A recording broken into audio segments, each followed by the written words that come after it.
Cancer প্রতিরোধে সাহায্য করে তরমুজ। তরমুজ ক্যান্সারের ঝুঁকি কমাতে পারে কারণ তরমুজে রয়েছে প্রচুর পরিমাণে অ্যান্টিঅক্সিডেন্ট এবং ভিটামিন সি। ভিটামিন সি নিজেও একটি অ্যান্টিঅক্সিডেন্ট। শরীরের বিভিন্ন ক্ষতিকর পদার্থের সঙ্গে লড়ে অ্যান্টিঅক্সিডেন্ট বিভিন্ন ফ্রি র্যাডিক্যালসকে নিষ্ক্রিয় করে। এই ধরনের ফ্রি র্যাডিক্যালসগুলিও ক্যান্সার হওয়ার পিছনে অন্যতম বড় কারণ। এছাড়া তরমুজে থাকে লাইকোপেন, যা প্রোস্টেট ক্যান্সারের আশঙ্কা কমায়। ইনসুলিন গ্রোথ ফ্যাক্টর, এক ধরনের প্রোটিন, তা কমিয়ে ক্যান্সারের আশঙ্কা কমায় লাইকোপেন। তরমুজ হাঁপানি প্রতিরোধে সাহায্য করে।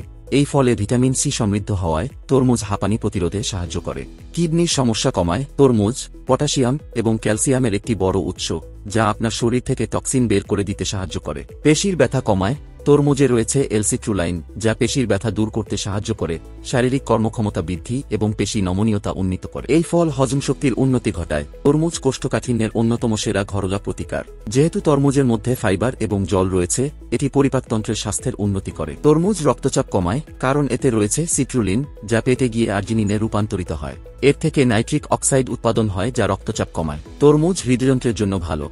কোলেস্টেরলের মাত্রা এবং রক্তচাপ কমিয়ে স্ট্রোক এবং হার্ট অ্যাটাকের সম্ভাবনা কমাতে সহায়তা করে তরমুজ। জ্বালাভাব কমায়। তরমুজে রয়েছে ভিটামিন সি এবং লাইকোপেন, যা প্রদাহবিরোধী বৈশিষ্ট্য রয়েছে। তরমুজ রোগ প্রতিরোধ ক্ষমতা উন্নত করে। তরমুজে প্রচুর পরিমাণ ভিটামিন সি রয়েছে, যা রোগ প্রতিরোধ ক্ষমতা বাড়াতে সাহায্য করে। শরীরকে হাইড্রেট করে। ইলেকট্রোলাইট এবং জলে ভরপুর। তরমুজ আপনাকে হাইড্রেটেড থাকতে সাহায্য করে। এছাড়াও ত্বক উজ্জ্বল করতে, ওজন কমাতে, ডিহাইড্রেশন দূর করতে সাহায্য করে তরমুজ। সুস্থ থাকতে তরমুজ খেতে ভুলবেন না। এর মধ্যে কোনটি আপনি জানতেন না কমেন্ট করে জানান আমাকে। আর ভিডিওটা ভালো লাগলে লাইক আর সাবস্ক্রাইব করতে ভুলবেন না। দেখা হবে পরের ভিডিওতে।